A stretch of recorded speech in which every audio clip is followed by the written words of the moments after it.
श्री मानस का रस भरत चरित्र एपिसोड 10। श्री सद्गुरुदेव भगवान की जय।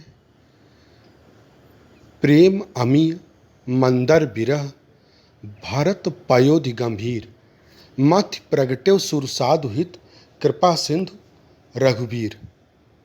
बंधुओं, भरत जी का हृदय राम प्रेम से भरा हुआ एक अमृतमय हृदय है और इस अमृतमय हृदय से स्नेह की जो सरिताएं प्रवाहित होनी है, अब उस स्नेह की सरिता के प्रवाहित होने का समय आ चुका है। और इन परिस्थितियों के उत्पन्न होने के बाद जब मछली अम्मा से श्री भरत जी को समाचार मिला, राम विरोधी हृदय ते प्रकट कीन विधि मोह मुँह समान को पातकी बाद कहूँ कछ तो। बंधु, भरत जी को बार बार जो ग्लानि होती है वो अपने जीवन पर, अपने जन्म पर उनको ग्लानि होती है। और इसी प्रकार प्रशंसा करने वाले भी उनके जीवन और उनके जन्म की ही प्रशंसा करते हैं। ग्लानि का भाव सभी लोगों में उत्पन्न नहीं होता।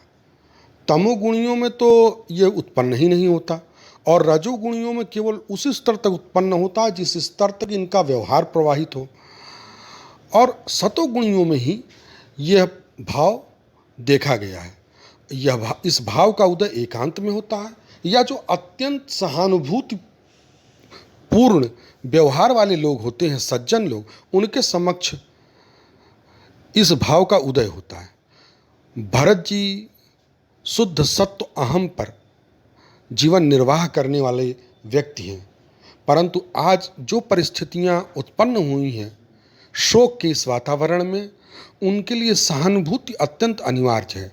वाल्मीकि रामायण में इस प्रकार से वर्णन आता है कि जब वे मछली अम्मा के महल में थे और उन्हें जैसे ही पता लगा कि राम जी वन को जा चुके हैं, मूर्छित होकर गिर पड़े।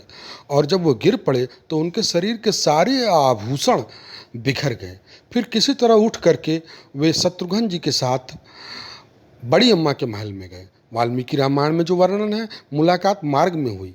जब छोटी अम्मा कौशल्या बड़ी अम्मा सुमित्रा को लेकर के आ रही थी, परंतु गोस्वामी जी ने जो वर्णन किया वो अलग है। गोस्वामी जी का कहना है कि मूर्तिमान विवेक हैं बड़ी अम्मा कौशल्या, और महाराज श्री कल्प वृक्ष के समान थे, और बड़ी अम्मा कौशल्या एक स्वर्ण की बेललता के समान थी।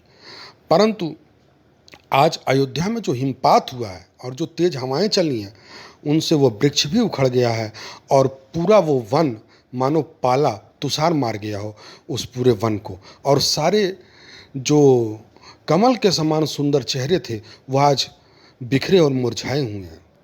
जैसे ही बड़ी अम्मा ने भरत को अपने महल में आते हुए देखा, तुरंत उठ करके दौड़ी, भारता ही देखी माथ उठ धाई।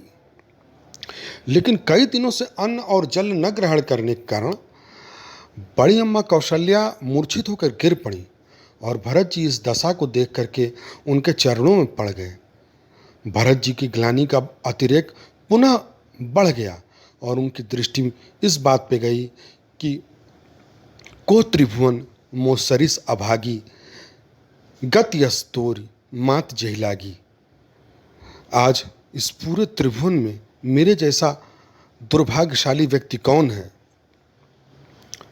पितु सुरपुर बन रघुपर केतु, मैं केवल सब अनर्थ हेतु। स्वयं को सारे अनर्थ के मूल में भरत जी देखते हैं। भरत जी की ग्लानि बढ़ती चली जा रही है। इतने में थोड़ी देर बाद जब माँ की मूर्छा खत्म होती है तो वे भरत और शत्रुघ्न को गले से लगा करके बैठा लेती हैं, और इसके बाद उनके शील स्वभाव को देख करके सब ये कहते हैं कि देख स्वभाव कह सबको राम मातु अस्काय न हो। बड़ी अम्मा कौशल्या मूर्तिमान विवेक हैं, जिनका विवेक पूरे मानस में कभी डिगता नहीं है। सब पात्रों का विवेक डिग जाता है, परंतु यह विवेक उन्हें पूर्व जन्म की तपस्या से प्राप्त हुआ था। मातु विवेक अलौकिक तोरे काबाहु न मिटही अनुग्रह मोरे। परमात्मा के इस आशीर्वाद से ही बड़ी अम्मा कौशल्या का विवेक सदा सर्वदा बना रहता है, और भरत को वे ढेर सारी सांत्वना देती हैं भरत जी भी बहुत दुखित हैं कि मेरे समान अभागा कौन है जिसके कारण आज इस अयोध्या में ये सारी घटनाएं घटी। बंधुओं, एक शब्द है भरत जी के लिए जो बार बार प्रयोग होता है, उसको स्नेह कहते हैं। ये स्नेह क्या होता है?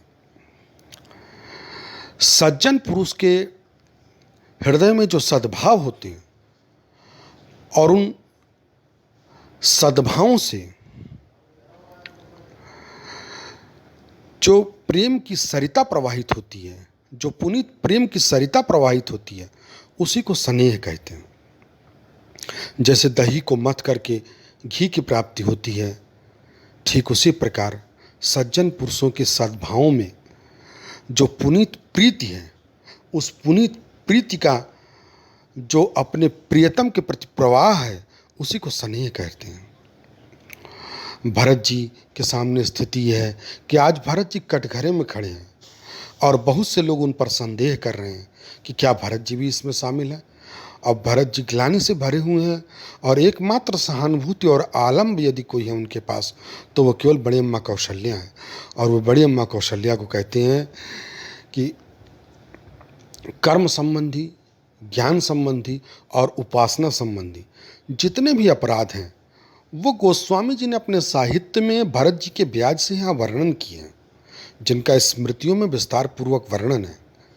कर्म संबंधी, ज्ञान संबंधी और उपासना संबंधी, साथ ही साथ मन क्रम वचन के जो अकृत्य करण हैं, उनका भी वर्णन गोस्वामी जी भरत जी के माध्यम से यहाँ करवाते हैं कि जिससे ये बात स्पष्ट हो सके। गोस्वामी जी के साहित्य की विशेषता ये है कि भारतीय संस्कृति के जितने भी महत्वपूर्ण पहलू हैं, उनका कहीं न कहीं गोस्वामी जी ने वर्णन किया है समय समय पर मानस में, जिससे भारतीय संस्कृति को संरक्षित और सुरक्षित रखा जा सके। भरत जी कहते हैं कि जे परिहर हरिहर चरण भजय भूत घन घोर तिनके गति मोहि देहु विधि जव जननी मत मोर। न तो इसमें मेरा मत है, न मेरी इसमें जानकारी है, और न मैं इस योजना में शामिल हूँ। जव जननी जानव या भेऊ तिनके गति मोहि शंकर देव। तो इस प्रकार से बंधुओं,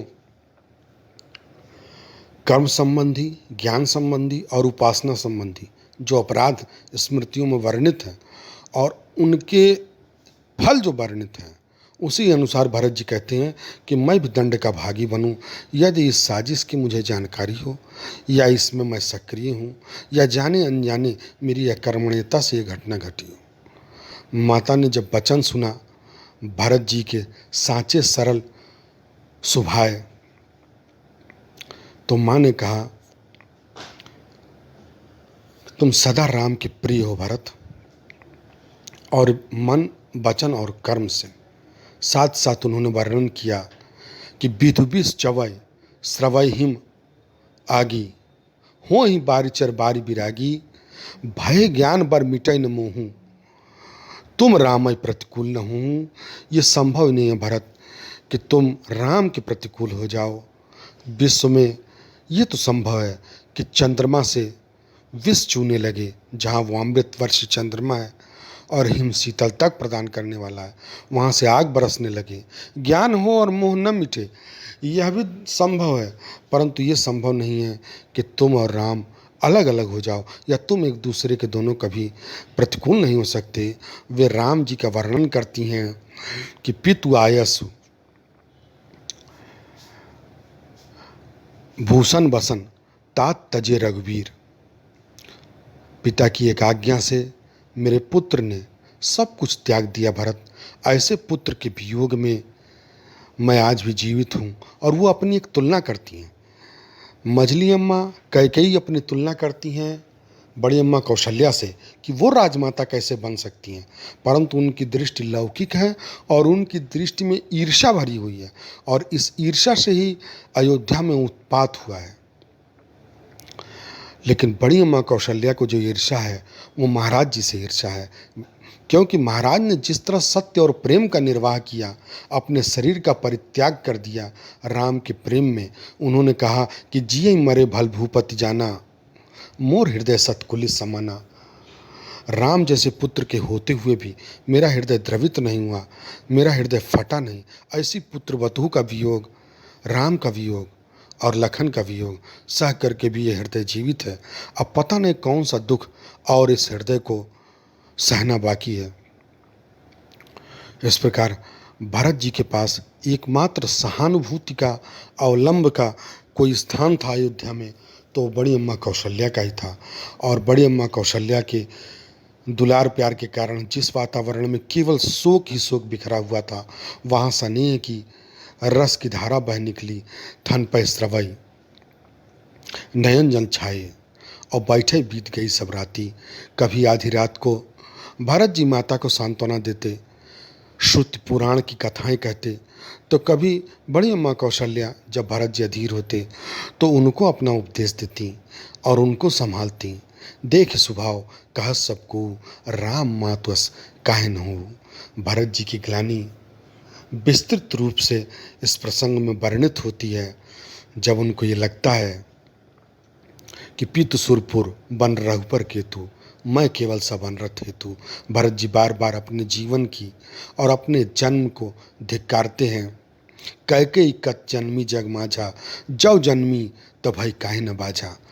परंतु बंधुओं, भरत जी की दृष्टि जो भी हो अपने विषय में, लेकिन भरत जी के विषय में बड़ी अम्मा कौशल्या का यह स्पष्ट मत है, जो चित्रकूट में भी प्रकट होता है।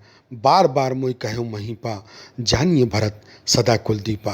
भरत जी को कुलदीपक के रूप में बड़े महाराज और बड़ी अम्मा कौशल्या देखती थी। दरअसल परिवार की एक भीतरी सच्चाई होती है, एक बाहरी। बाहर से देखने पर ऐसा लगता है कि परिवार के कुलदीपक तो राम जी हैं, परंतु भीतरी सच्चाई ये है कि बड़ी अम्मा कौशल्या और महाराज जब भी अकेले में परिवार की समस्याओं पर विचार करते तो उनकी दृष्टि भरत जी पर जाती, क्योंकि वह जानते थे कि समस्या कहाँ से उत्पन्न हो सकती है और उस समस्या का निराकरण कौन कर सकता है। समन सकल उत्पात, भरत चरित जब जाग।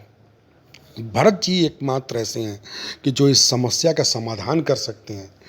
तो इसलिए बार बार मोहि कहो महीपा, जानिए भरत सदा कुलदीपा। गहबर ही एक कौशल्या, मोहि भरत कर सोच।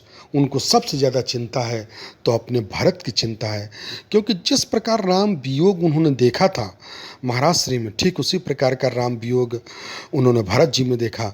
साथ ही साथ जब राम जी ने सबसे पहले उन्हें संदेश दिया था कि मैं वन जा रहा हूँ, तो बड़ी अम्मा ने कहा था कि तुम बिनु भरतहि भूपतहि प्रजहि प्रचंड कलेश। वो उसी समय समझ गई थी कि सबसे ज़्यादा तकलीफ़ यदि किसी को होगी इस बात की तो मेरे भरत को होगी, फिर महाराज को होगी और प्रजा को होगी। इस प्रकार वे उस क्लेश को समझती हैं। परंतु अयोध्या का दुर्भाग्य है कि मझली अम्मा कैकेयी अपने जिद में अपने पुत्र के स्वभाव, अयोध्या की परिस्थितियों और अपने पुत्र के प्रेम को नहीं समझ सकी। भरत दुखित परिवार निहारा, मनहु तुहिन बनजवन मारा।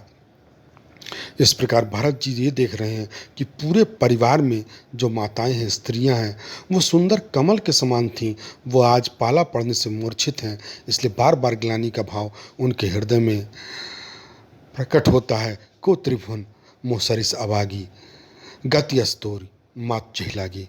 इस प्रकार सवेरा हो जाता है और सवेरे वामदेव और गुरुदेव वशिष्ठ पधारते हैं और भरत जी को उपदेश देते हैं कि किस प्रकार अब आगे महाराज श्री के अंतिम संस्कार की व्यवस्था की जाए। तो बंधुओं, इन्हीं शब्दों के साथ इस भरत चरित्र के इस अंग में हम विराम लेते हैं। श्री सद्गुरुदेव भगवान